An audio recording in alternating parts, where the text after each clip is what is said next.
Hey everybody, this is chapter 3 of Leon Trotsky's Revolution Betrayed. What is the Soviet Union and where is it going? The chapter is titled Socialism in the State. It has the three headings, the Transitional Regime, Program and Reality, the Dual Character of the Workers' State, quote, Generalized Want, and the Gendarme, the quote, Complete Triumph of Socialism, and the quote, Reinforcement of the Dictatorship. Section 1. The Transitional Regime. Is it true as the official authorities assert that socialism is already realized in the Soviet Union, and if not, have the achieved successes at least made sure of its realization within the national boundaries, regardless of the course of events in the rest of the world?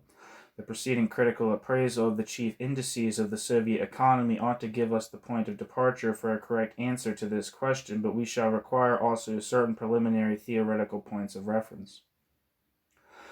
Marxism sets out from the development of technique as the fundamental spring of progress and constructs the communist program upon the dynamic of the productive forces. If you conceive that some cosmic catastrophe is going to destroy our planet in the fairly near future, then you must of course reject the communist perspective along with much else. Except for this as yet problematic danger, however, there is not the slightest scientific ground for setting any limit in advance to our technical, productive, and cultural possibilities. Marxism is saturated with the optimism of progress, and that alone, by the way, makes it irreconcilably opposed to religion. For a counter view about progress, we would probably want to check out On the Conception of History by Walter Benjamin. I'm not exactly sure, but Walter Benjamin's work would counter this optimism within Marxism, at least in terms of history being on the proletariat side, or something like that, or being on the side of the oppressed in general. Anyway, back to the text. The material premise of communism should be so high a development of the economic powers of man that productive labor, having ceased to be a burden, will not require any goad, and the distribution of life's goods existing in continual abundance will not demand, as it does not now in any well-off family or, quote, decent boarding house, any control except that of education, habit, and social opinion.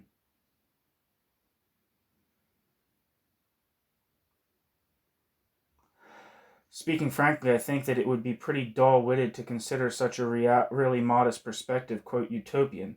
Capitalism prepared the conditions and forces for a social revolution, technique, science, and the proletariat. The communist structure cannot, however, immediately replace the bourgeois society. The material and cultural inheritance from the past is wholly inadequate for that. In its first steps, the workers' state cannot yet permit everyone to work, quote, according to his abilities, that is, as much as he can or wishes to, nor can it reward everyone, quote, according to his needs, regardless of the work he does. In order to increase the productive forces, it is necessary to resort to the customary norms of wage payment. That is, to the distributions of life goods in proportion to the quantity and quality of individual labor. This is very much in the if you read the Gotha program, this kind of remuneration that would be received by an individual direct producer would not take the form of wages. Wages being a very historically specific thing to capitalism.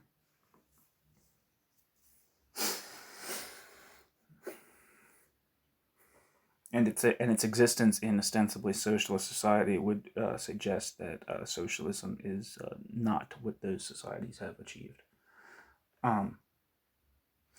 Marx named this first stage of the new society the, quote, lowest stage of communism, end quote, in distinction from the highest, where together with the last phantoms of want, material inequality will disappear. In this sense, socialism and communism are frequently contrasted as lower and higher stages of the new society. That's a innovation that's not in Marx, the contrast between socialism and communism as distinct societies. That's distinct. That being distinct is a later innovation by other thinkers. Quote, "We have not yet, of course, complete communism," end quote, reads the present official Soviet doctrine, quote, "but we have already achieved socialism, that is the lowest stage of communism," end quote.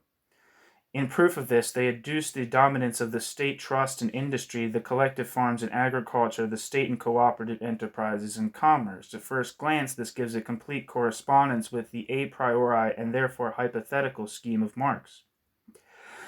But it is exactly for the Marxist that this question is not exhausted by a consideration of forms of property regardless of the achieved productivity of labor. By the lowest stage of communism, Marx meant at any rate a society which from the very beginning stands higher in its economic development than the most advanced capitalism. Theoretically, such a conception is flawless, for taken on a world scale, communism, even in its first incipient stage, means a higher level of development than that of the bourgeois society. Moreover, Marx expected that the Frenchman would begin the social revolution, the German continue it, the Englishman finish it, and as to the Russian, Marx left him far in the rear. But this conceptual order was upset by the facts. Whoever tries now mechanically to apply the universal historic conception of Marx to the particular case of the Soviet Union at the given stage of its development will be entangled at once in hopeless contradictions.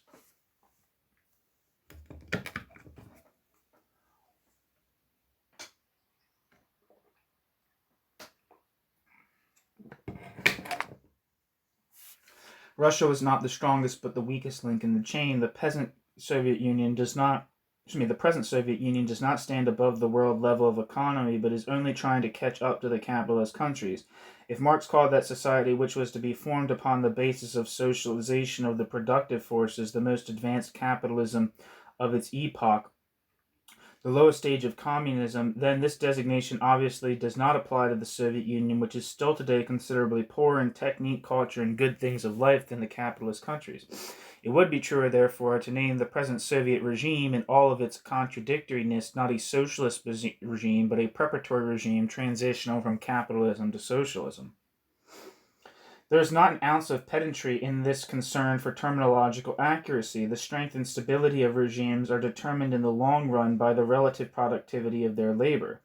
A socialist economy possessing a technique superior to that of capitalism would really be guaranteed in its socialist development for sure, so to speak, automatically, a thing which unfortunately is still quite impossible to say about the Soviet economy.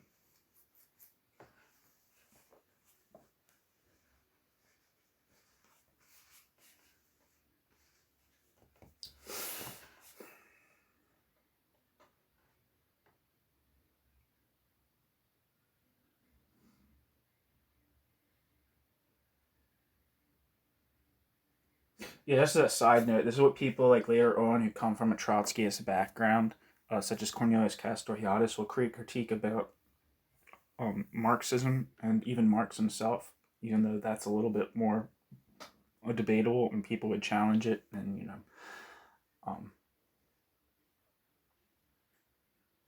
obviously people try to, never mind. But in his thing is that the main problem with Marxism was its like reliance upon like productivism. This idea that there was some kind of automatic correlation between the technical development of a society and its emancipated character. Um, that there's the if the technological and material, like material not in like the social material sense, but in like the kind of like the crass technical sense, then emancipated social conditions will in some sense automatically follow given appropriate political action on the proletariat, which seems to be in some sense kind of automatic. And so there's this kind of like this idea, even though it might not be generally stressed out, like fleshed out, it's more of like an attitude. Sometimes it's an explicit idea, but there's like an attitude of like technology equals freedom,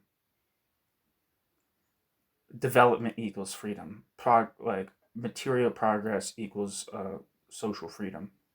And it's not that material progress obviously has nothing to do with it, but this is going to be like a big like problem in mid 20th century Marxism, and I think that's critiqued by, like I said earlier, Benjamin and the Frankfurt School, who come to view um, not technical knowledge technological development is bad, neither would Castoriadis, but this kind of like fetishized worship of the bottomless extension of more factories and the endless development of more sophisticated uh, production techniques being in some sense the necessarily leading society in emancipatory direction.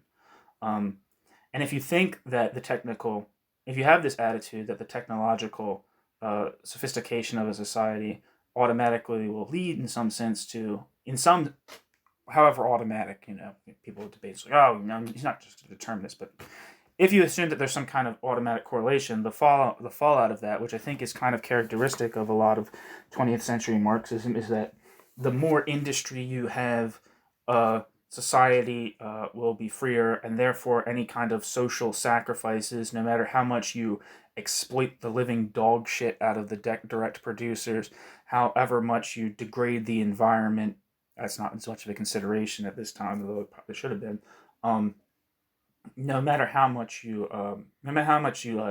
enforce a form of state-dominated austerity on the working population, as long as what comes out of that is more factories and more forests being felled and more mines being exploited at an ever increasing rate, that will automatically, in some sense, create the preconditions for socialist society and socialist human beings who will be emancipated. So there's this kind of idea that it's kind of like this idea that the ends justify the means in terms of like the social suffering that increase productivity. And I think that's kind of like the core of like, a lot of people, I think one of the first was Chong, and I think there's other things, that I first read this idea, and it's obviously not an innovation on their part, but like when like these revolutions and the regimes they built automatically just become development regimes for facilitating accumulation, which would be the facilitation of the investment of surpluses in the further extension of production. And I think that's kind of like I think that's the case. Like production kind of becomes an end in itself, and it ultimately facilitates the same kind of like violence and exploitation that capitalist societies produce, because they're in order to develop an economy, to industrialize a country, in order to build it, you have to tighten belts and exploit and reduce the consumption needs and the leisure time of the producing population. It doesn't seem to me like incidental. It's not like, oh, it could have gone other ways in terms of like, say, primitive accumulation, like capitalism and the expansion of empires and all that kind of stuff. You know, the American economy, for instance, like couldn't have taken off in the way that it did without exploiting the dog shit out of the direct producers, be they slaves or wage laborers. So this kind of like fetishism of this kind of like fetishism and this kind of like romantic attachment to development seems like is something that, like, this is 1936, but it's something that like a lot of people are gonna come to critique, coming from the Marxist tradition by the mid 20th century.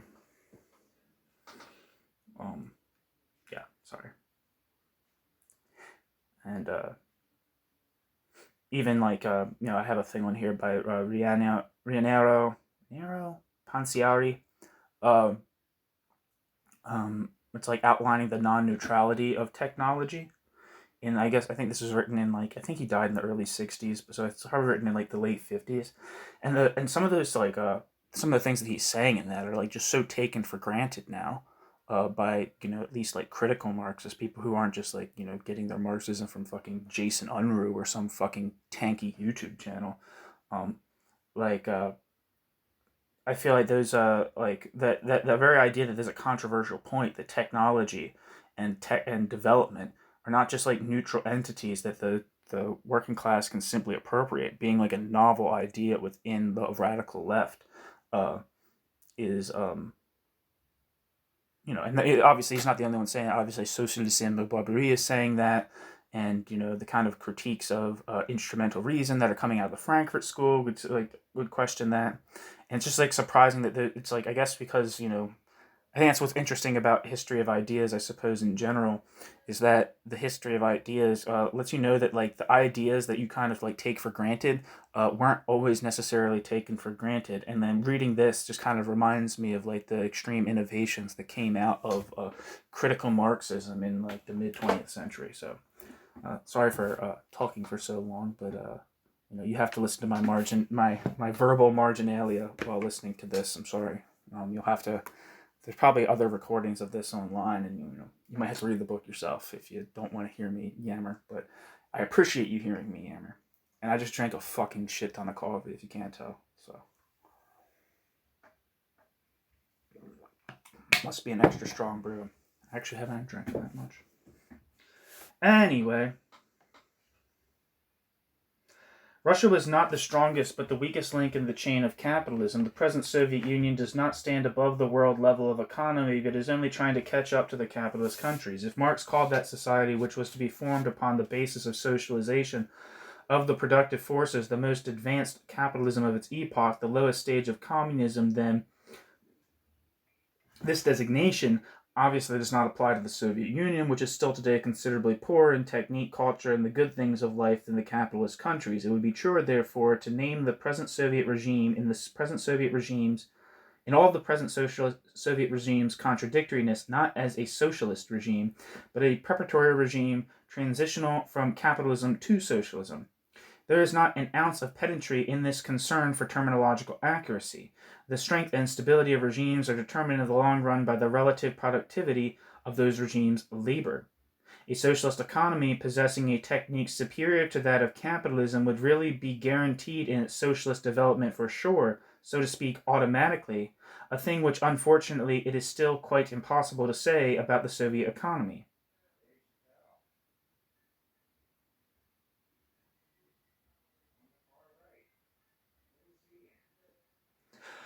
A majority of the vulgar defenders of the Soviet Union as it is are inclined to reason approximately thus.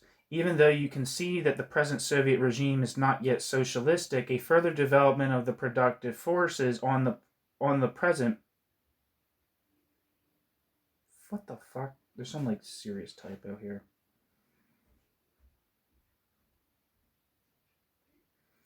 Let me read this. Even though you can see that the present Soviet regime is not yet socialistic, a further development of the productive forces on the present and the future tenses.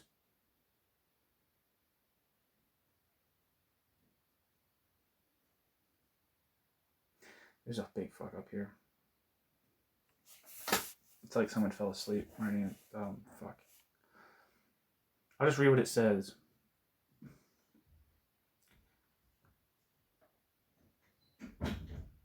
Even though you can see that the present Soviet regime is not yet socialistic, a further development of the productive forces on the present, and then it says like a bunch of gibberish, blah, blah, blah, blah, blah, a bunch of miscellaneous letters, blah, blah, blah. The present and the future tenses in politics than in grammar. Evolution is far from consisting, as vulgar evolutionists of the web type imagine, in a steady accumulation and continual, quote, improvement of that which exists. Webb, I'm pretty sure he's referring to Sidney Webb of the Beatrice and Sidney Webb couple, who were the principal figures of English Fabianism, which was like social democracy, who were against the to my understanding at least of history, they were opposed to the Russian Revolution, but esteemed the developments of the Soviet Union under Stalin very highly. So pro-Stalinist, anti-Leninist in some sense, or something like that. In like a that's a vague way, a very crass way of putting it, but it has its transitions of quality into. It has its transitions of quantity into quality, its crises, leaps, and backward lapses. It is exactly because the Soviet Union is as yet far from having attained the first stage of socialism as a balanced system of production and distribution that its development does not proceed harmoniously but in contradictions. Economic contradictions produce social antagonisms, which in turn develop their own logic, not awaiting the further growth of the productive forces. We have just seen how true this was in the case of the Kulak, who did not wish to, quote, grow evolutionarily into socialism, and who, to the surprise of the bureaucracy and the bureaucracy's ideologues, demanded a new and supplementary revolution. Will the bureaucracy itself, in whose hands the power and wealth are concentrated, wish to grow more peacefully into socialism? As to this, doubts are certainly permissible. In any case, it would be imprudent to take the word of the bureaucracy for it. It is impossible at present to answer finally and irrevocably the question in what direction the economic contradictions and social antagonisms of Soviet society will develop in the course of the next 3, 5, or 10 years. The outcome depends upon a struggle of living social forces, not on a national scale either, but on an international scale. At every new stage, therefore, a concrete analysis is necessary of actual relations and tendencies in their connection and continual interaction. We shall now see the importance of such an analysis in the case of the state.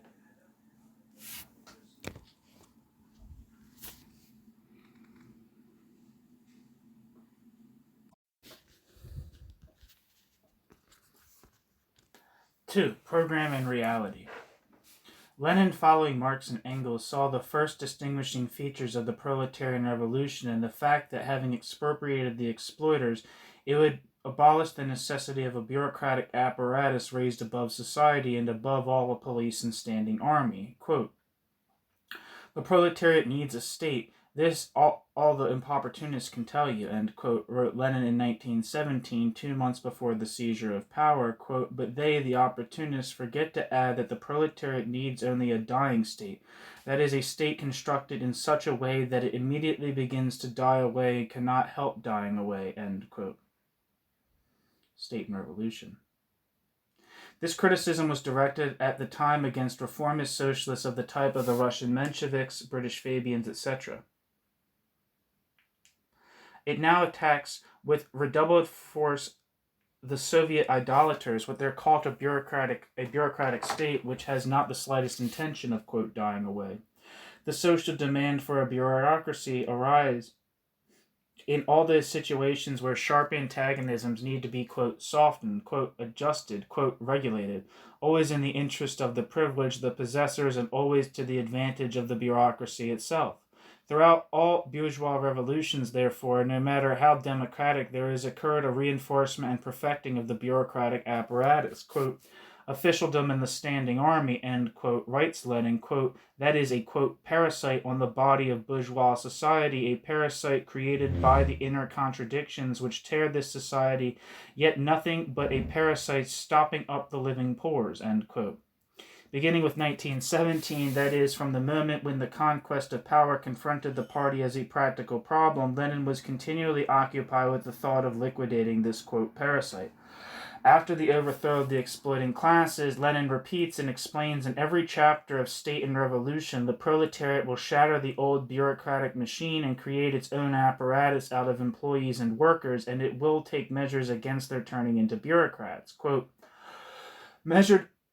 Measures analyzed in detail by Marx and Engels. 1. Not only election, but recall at any time. 2. Payment no higher than the wages of a worker. 3. Immediate transition to a regime in which all will fulfill the functions of control and supervision so that all may for a time become, quote, bureaucrats, and therefore nobody can become a bureaucrat, end quote. You must not think that Lenin was talking about the problems of a decade. No, this was the first step with which, quote, we should and must begin our achieving a proletarian revolution, end quote. This same bold view of the state in a proletarian dictatorship found finished expression a year and a half after the conquest of power in the program of the Bolshevik Party, including its section on the army, a strong state but without mandarins, armed power but without the samurai. It is not the tasks of defense which create a military and state bureaucracy, but the class structure of society carried over into the organization of defense. The army is only a copy of the social relations. The struggle against foreign danger necessitates, of course, in the worker state as in others, a specialized military technical organization, but in no case a privileged officer caste. The party program demands a replacement of the standing army by an armed people. The regime of proletarian dictatorship from its very beginning thus ceases to be a, quote, state in the old sense of the word, a special apparatus, that is, for holding in subjection the majority of the people. The material power, together with the weapons, goes over directly and immediately into the hands of the workers' organizations such as the Soviets. The state as a bureaucratic apparatus begins to die away the first day of the proletarian dictatorship, such as the voice of the party program, not voided to this day. Strange. It sounds like a spectral voice from the mausoleum.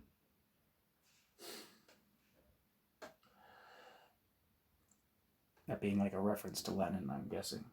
The ghost of Lenin. However, you may interpret the nature of the present Soviet state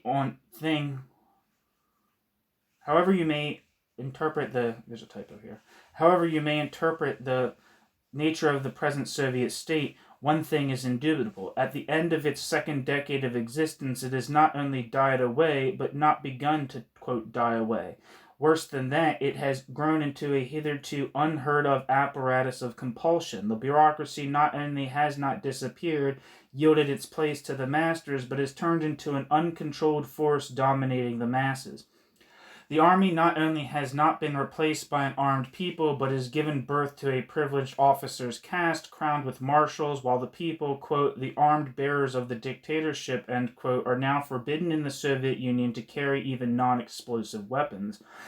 With the utmost stretch of fancy, it would be difficult to imagine a contrast more striking than that which exists between the scheme of the worker state according to Marx, Engels, and Lenin, and the actual state now headed by Stalin. While continuing to publish the works of Lenin, to be sure, with excerpts and distortions by the censor, the present leaders of the Soviet Union and their ideological representatives do not even raise the question of the cause of such a crying divergence between program and reality.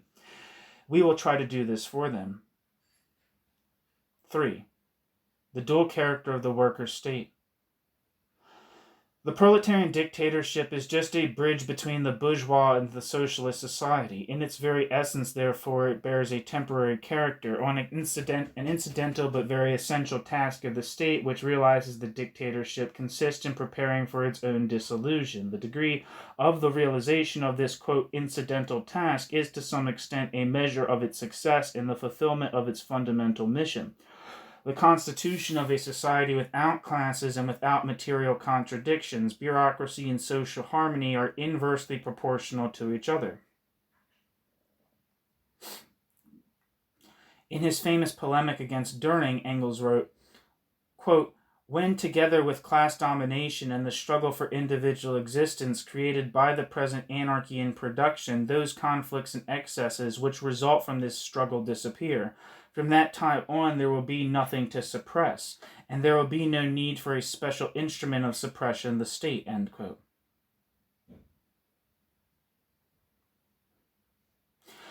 The Philistine considers the Gendarme an eternal institution. In reality, the Gendarme will bridle mankind only until man shall thoroughly bridle nature.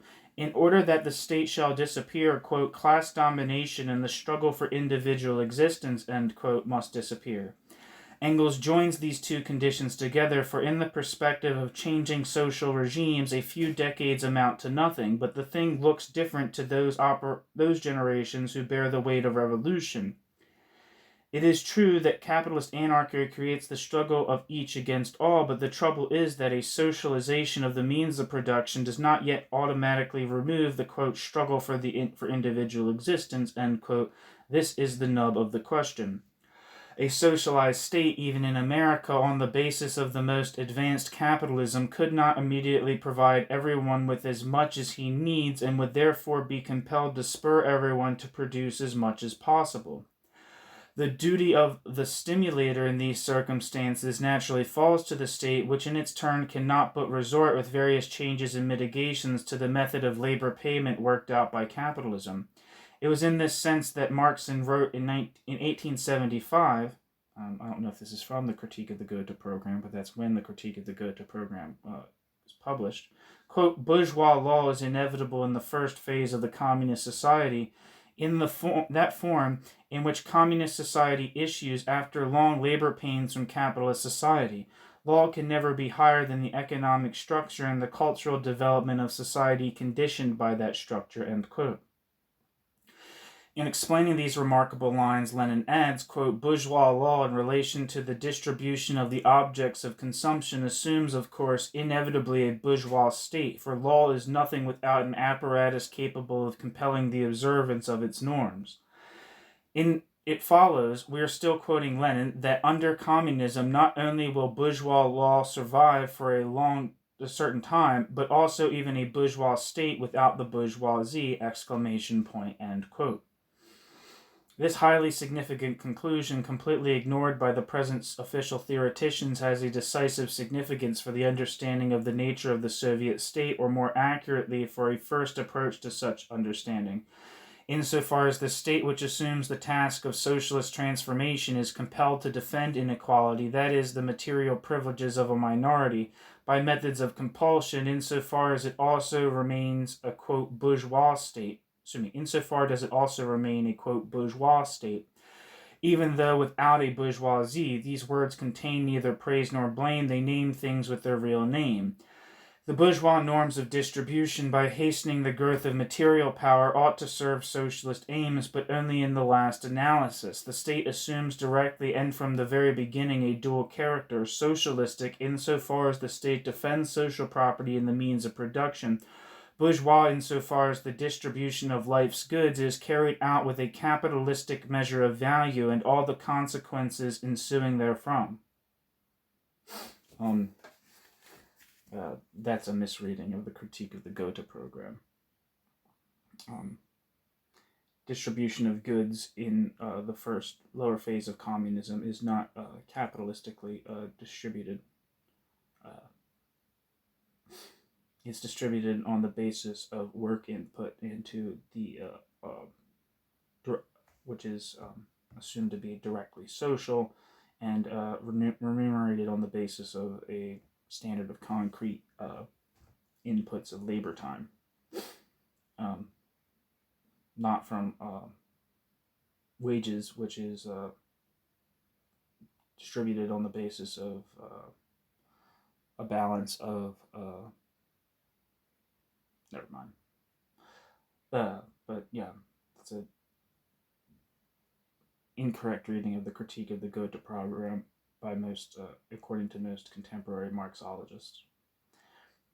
Such a contradictory characterization may horrify the dogmatists and scholastics. We can only offer them our condolences. The final physiognomy of the worker state ought to be determined by the changing relations between its bourgeois and socialist tendencies. The triumph of the latter ought to ipso facto to signify the final liquidation of the Gendarme, that is, the dissolving of the state in a self-governing society. From this alone it is sufficiently clear how immeasurably significant is the problem of Soviet bureaucratism, both in itself and as a system.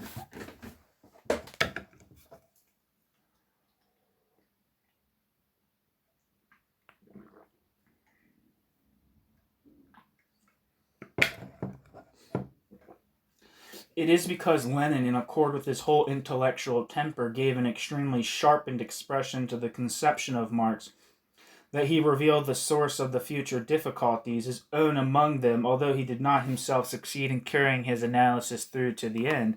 Quote, a bourgeois state without a bourgeoisie, end quote, proved inconsistent with genuine Soviet democracy. The dual function of the state could not but affect its structure. Experience revealed that what theory was unable clearly to foresee.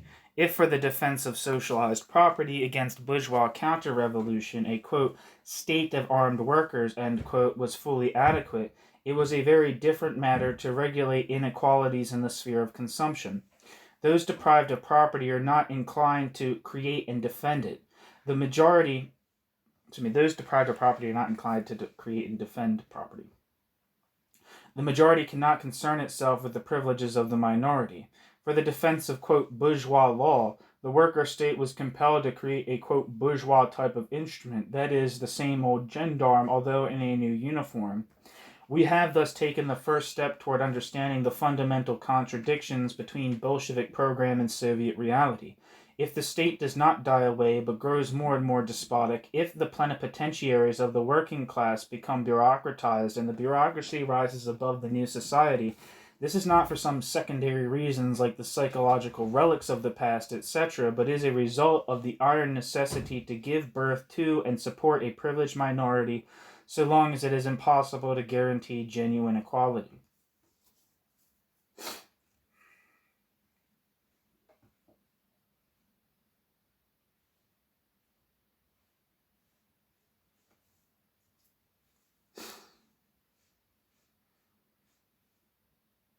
The tendencies of bureaucratism, which strangles the workers' movement in capitalist countries, would everywhere show themselves even after a proletarian revolution.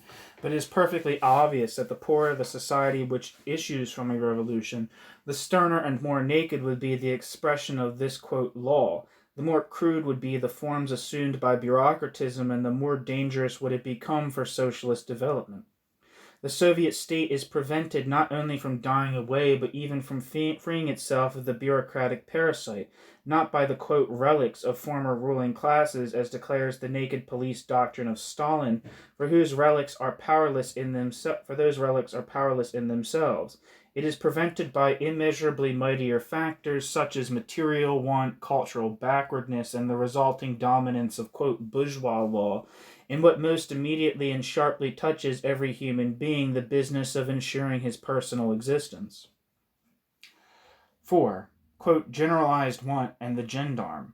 2 years before the Communist Manifesto, young Marx wrote, quote, a development of the productive forces is the absolutely necessary practical premise bracket of communism, end bracket, because without the development of the productive forces, want is generalized, and with want the struggle for necessities begins again, and that means that all the old crap must revive, end quote.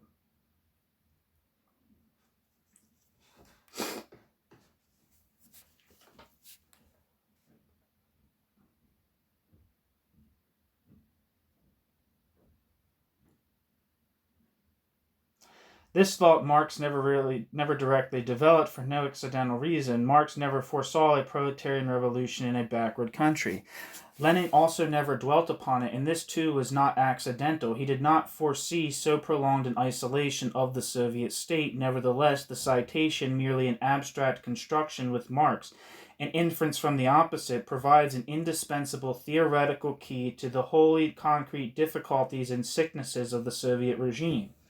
On the historic basis of destitution aggravated by the destructions of the imperialist and civil wars, the, quote, struggle for individual existence, end quote, not only did not disappear the day after the overthrow of the bourgeoisie, and not only did not abate in the succeeding years, but on the contrary assumed at times an unheard of ferocity.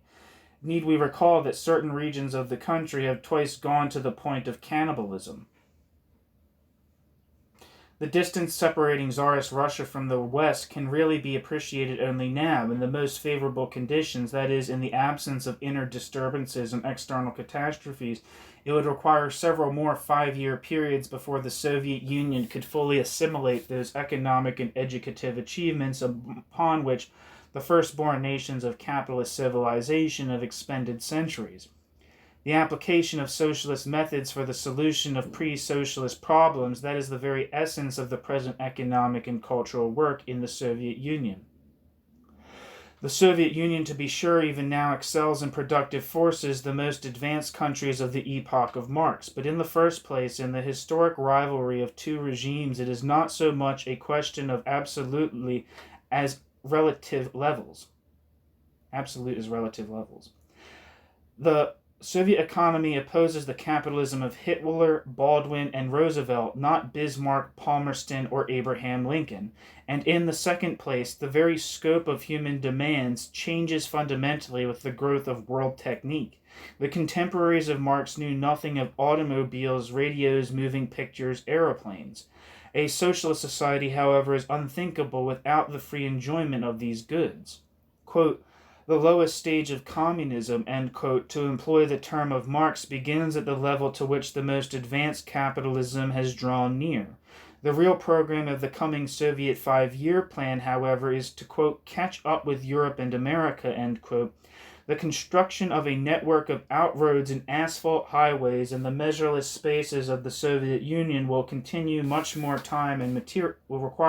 time and material than to transplant automobile factories from America or even to acquire their technique. How many years are needed in order to make it possible for every Soviet citizen to use an automobile in any direction he chooses, refilling his gas tank without difficulty en route? In barbarian society, the rider and the pedestrian constitute two classes. The automobile differentiates society no less than the saddle horse. So long as even a modest, quote, Ford remains the privilege of a minority, there survive all the relations and customs proper to a bourgeois society, and together with them there remains the guardian of inequality, the state. Basing himself wholly upon the Marxian theory of the dictatorship of the proletariat, Lenin did not succeed, as we have said, either in his chief work dedicated to the question State and Revolution or in the program of the party, in drawing all the necessary conclusions as to the character of the state from the economic backwardness and isolatedness of the country. Explaining the revival of bureaucratism by the unfamiliarity of the masses with administration and by the special difficulties resulting from the war, the program prescribes merely political measures for the overcoming of, quote, bureaucratic distortions, end quote, elections and recall at any time of all plenipotentiaries, abolition of material privileges, active control by the masses, etc. It was assumed that along this road the bureaucrat, from being a boss, would turn into a simple and moreover temporary technical agent, and the state would gradually and imperceptibly disappear from the scene.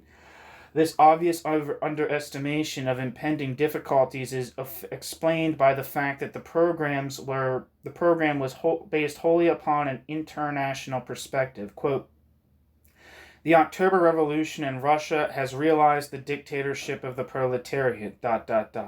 The era of world proletarian communist revolution has begun, end quote.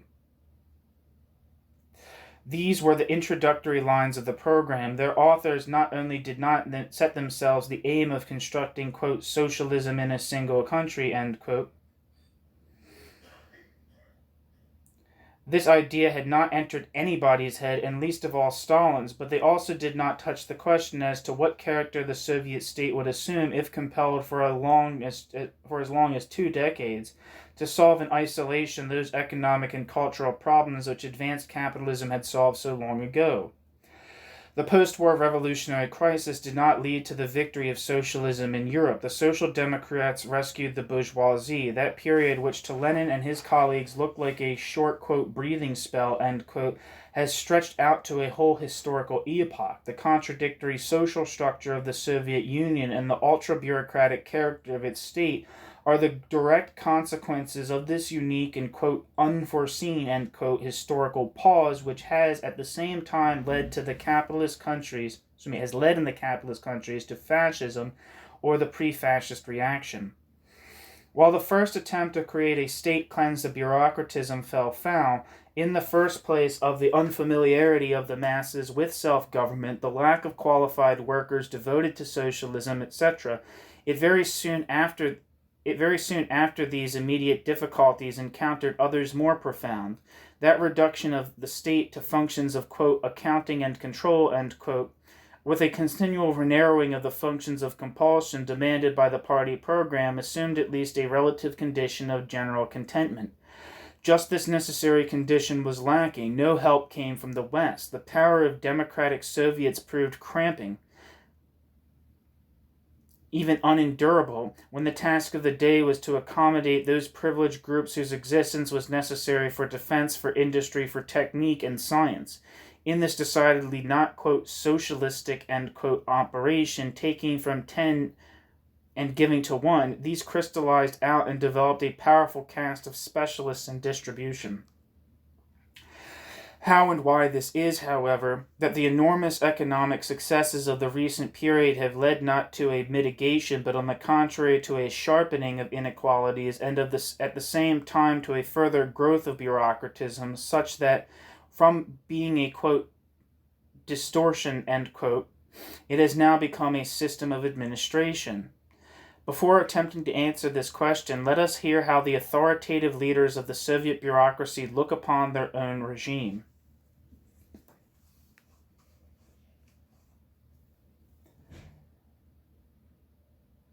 Section 5. The, quote, complete triumph of socialism and the, quote, reinforcement of the dictatorship. There have been several announcements during recent years of the, quote, complete triumph of socialism in the Soviet Union, taking especially categorical forms in connection with the, quote, liquidation of the kulaks as a class, end quote. On January 30th, 1931, Pravda interpreting a speech of Stalin, said, quote, during the second 5-year period, the last relics of capitalist elements in our country will be liquidated, end quote.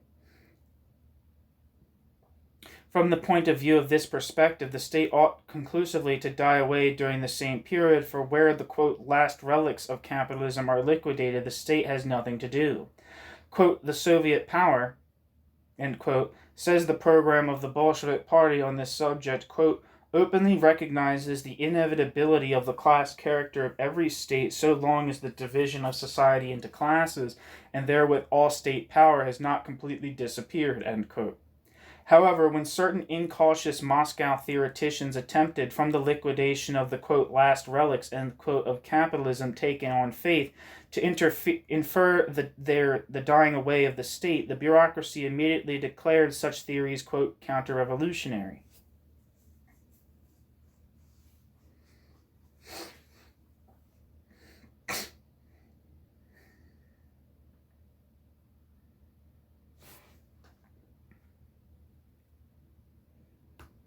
I wonder if that's who that's a reference to. Is that a reference to Pashukanis? I believe Pashukanis was... I feel ashamed for forgetting this because I read this goddamn book. I just want to look at this real quick. Just at the Wikipedia, what the Wikipedia says about Pashukanis in his later years.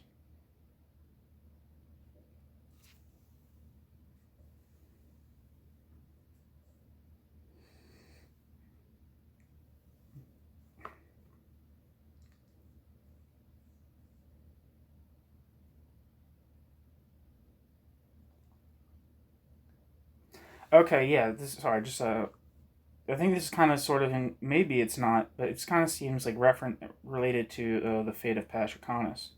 In 1927, Pashukanis was elected a full member of the Communist Academy, eventually becoming its vice president in 1930. He and Stuchka started a section on general theory of state and law at the Academy. However, in 1930, Pashukanis was attacked by Stalinists because he insisted on the impossibility of, quote, proletarian law or, quote, socialist rights. Pashukanis was then stripped of all his political posts. Pashukanis soon came under pressure from the government as well. As a result, Pashukanis started to revise his theory of the state.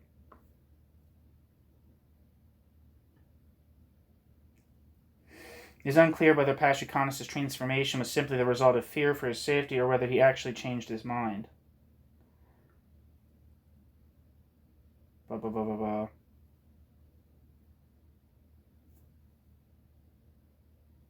After publishing many self-criticisms, Pashukanis was eventually denounced as a, quote, Trotskyite saboteur in 1937 and executed in September 1937 on charges of being involved in a, quote, underground anti-Soviet terrorist organization, end quote.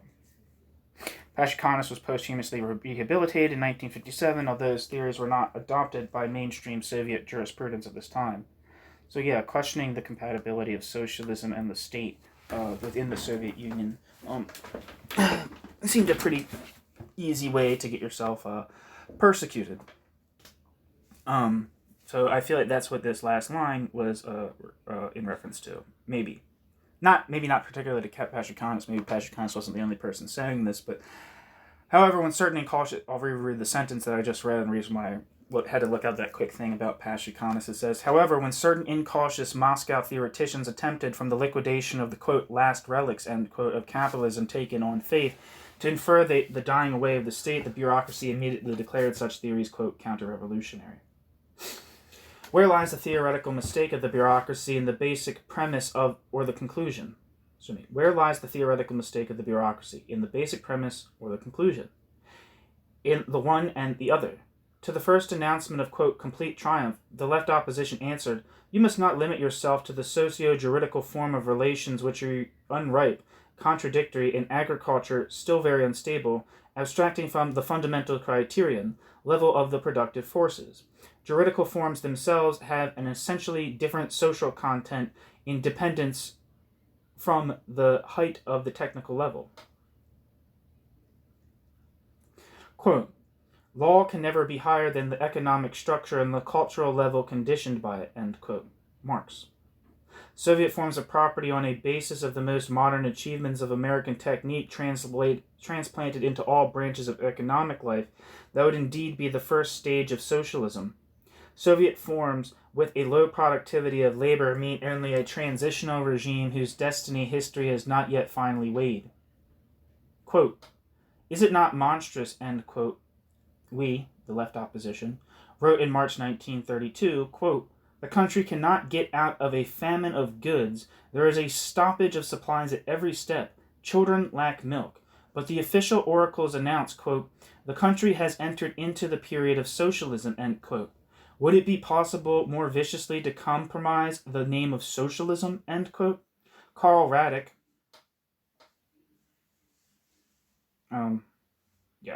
Karl Radek, I think, was part of the left opposition. I think he's from Germany, but I think he's part of the Trotskyist left opposition. Eventually to be killed in the Soviet Union. It says, Karl Radek, now a prominent publicist, bracket, translator note, written before the arrest of Karl Radek in August 1936 on charges of terroristic conspiracy against the Soviet leaders, end bracket, of the ruling Soviet circles, parried these remarks in the German liberal paper Berliner Tageblatt in a special issue devoted to the Soviet Union, May 1932, in the following words which deserve to be immortal. Quote, "Milk is a product of cows and not of socialism, and you would have actually to confuse socialism with the image of a country where rivers flow milk in order not to understand that a country can rise from a time to a higher level of development without considerable rise in the material situation of the popular masses," end quote. These lines were written when a horrible famine was raging in the country.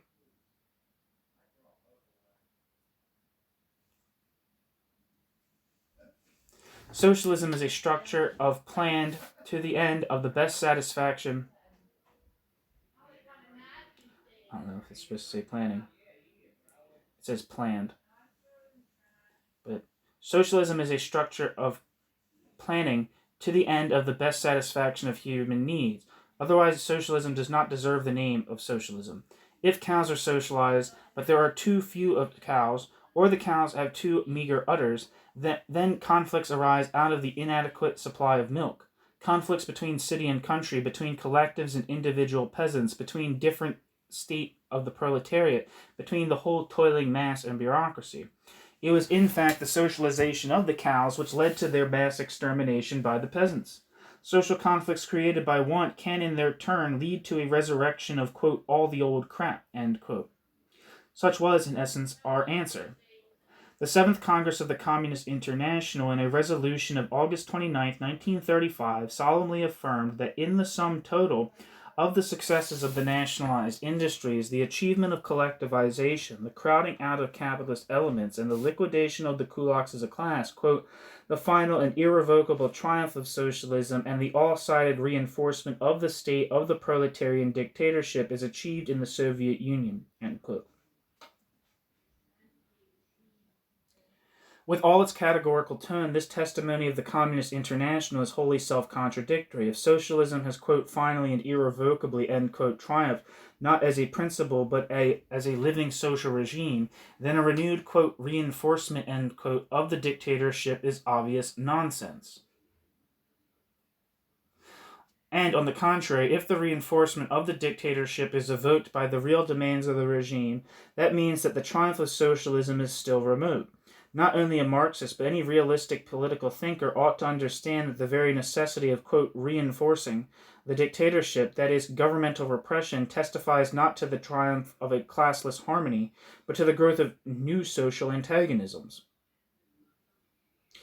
What lies at the bottom of this? Lack of the means of subsistence from the low productivity of labor.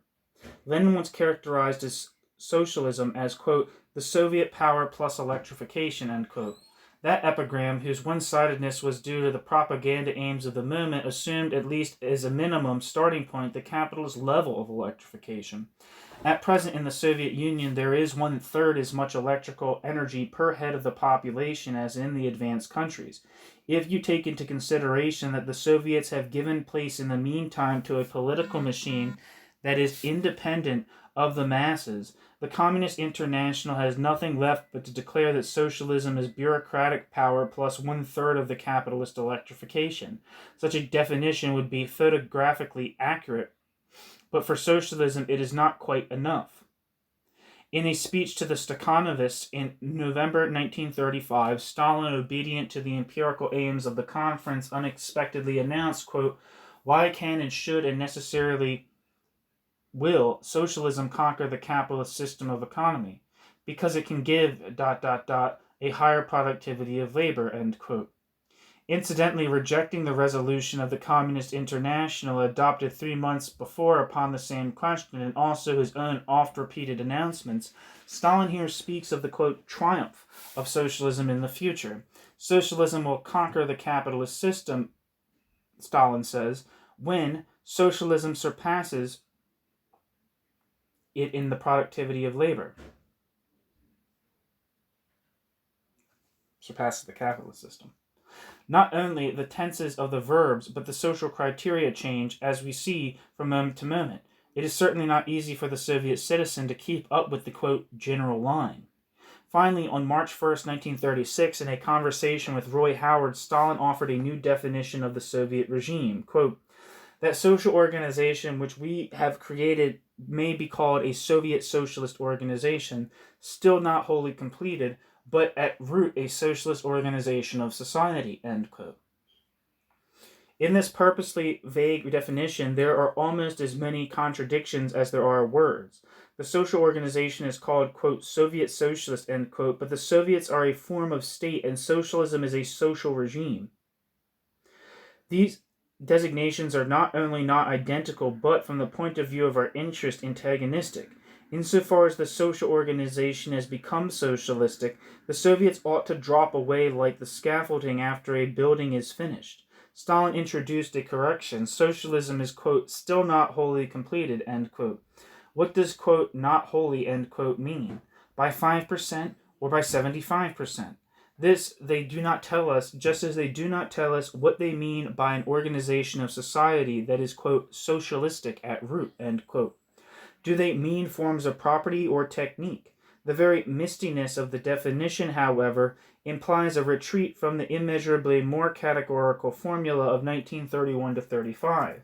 A further step along the same road would be to acknowledge that the, quote, root of every social organization is the productive forces, and that the Soviet root is just what is not mighty enough for the socialist trunk and for its leafage, human welfare.